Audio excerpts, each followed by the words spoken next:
Season 3 season 2 के एक साल बाद से शुरू होता है। बॉयज अब फ्यूजिटिव्स नहीं है, बल्कि ऑफिशियली गवर्नमेंट के साथ काम कर रहे हैं।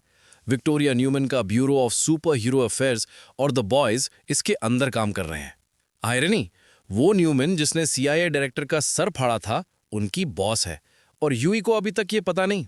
होमलैंडर भी रिलेटिवली शांत है, क्योंकि क्वीन मेव के पास वो प्लेन वाला वीडियो है जो उसे एनी टाइम बर्बाद कर सकता है। तो वो चुप है, दबा हुआ है, लेकिन अंदर से एक वॉल्केनो है।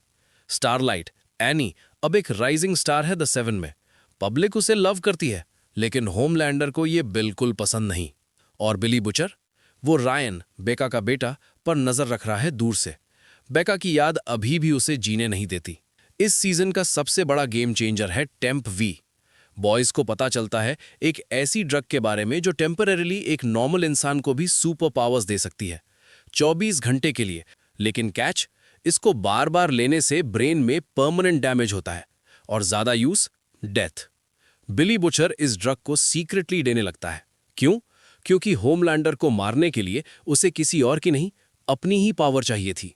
इधर ह्यूई भी टेम्प वी लेने लगता है, क्योंकि वो फील करता है कि बिना पावर्स के वो किसी काम का नहीं। ये एक स्लो सेल्फ डिस्ट्रक्शन थी दोनों के लिए। इस सीजन का सबसे बड़ा नया कैरेक्टर है सोल्जर बॉय। जेंसन एक्ल्स ने प्ले किया इसे, और ये एक लेजेंड है इस दुनिया में। अमेरिका का पहला सुपर हीरो, कैप्टन अमेरिका का इस शो का वर्जन। माना जाता था कि वो 1980s में मर गया था रशिया में, लेकिन सच, रशिया ने उसे पकड़ लिया था। डेकेड्स तक कैप्टिव रहा। रशियंस ने उसे एक वेपन की तरह यूज किया। उसकी पावर्स, वो एक रेडियो एक्टिव ब्लास्ट देता है जो किसी भी सूप की पावर्स परमानेंटली खत्म कर सकता है। बॉयज को पता चलता है ये सोल्जर बॉय होमलैंडर को मार सकता है, या कम से कम उसकी पावर्स ले सकता है। प्लान बनता है, सोल्जर बॉय को रशिया से वापस लाओ और होमलैंडर के अगेंस्ट यूज करो। लेकिन सोल्जर बॉय एक हीरो नहीं है, वो एक टॉक्सिक, एरोगेंट, ब्रूटल आदमी है। जैसे जैसे सीजन आगे बढ़ता है, होमलैंडर का मास्क गिरता जाता है। स्टॉर्म फ्रंट सीजन 3 के एपिसोड 2 में मर जाती है। उसने खुद अपनी जान ली जब उसे रियलाइज हुआ उसका प्लान फेल हो गया। इसके बाद होमलैंडर और ज्यादा अनस्टेबल हो जाता है।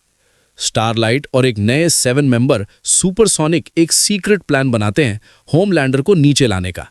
लेकिन ए ट्रेन, जो अपनी जगह सिक्योर करना चाहता था, होमलैंडर को सब बता देता है। होमलैंडर सुपरसोनिक को बुलाता है और उसे ब्रूटली मार देता है, और स्टारलाइट को उसकी लाश दिखाता है एज अ वार्निंग, दोबारा मुझसे लड़ने की कोशिश मत करना।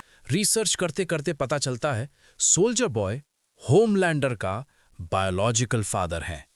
वॉट ने डेकेड्स पहले सोल्जर बॉय के जेनेटिक मटेरियल का यूज किया था होमलैंडर को एक लैब में क्रिएट करने के लिए। सोल्जर बॉय को खुद नहीं पता था, और होमलैंडर को पहली बार पता चला कि वो सच में किसी का बेटा है।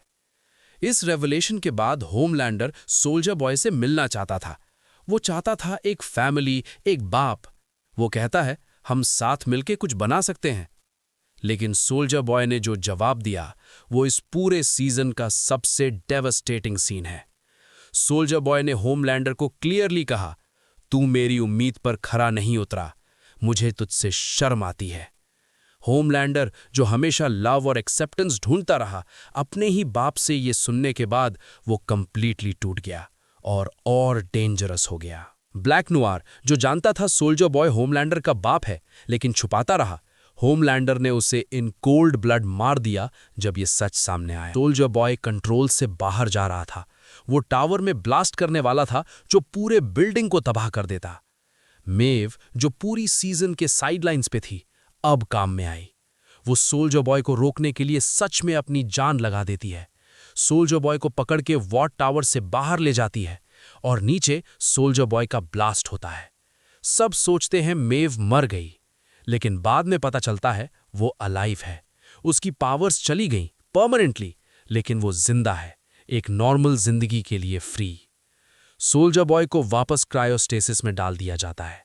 बुचर, जो इतना टेम्प वी ले चुका था, डॉक्टर ने बताया उसके पास 1 साल से ज्यादा नहीं बचा।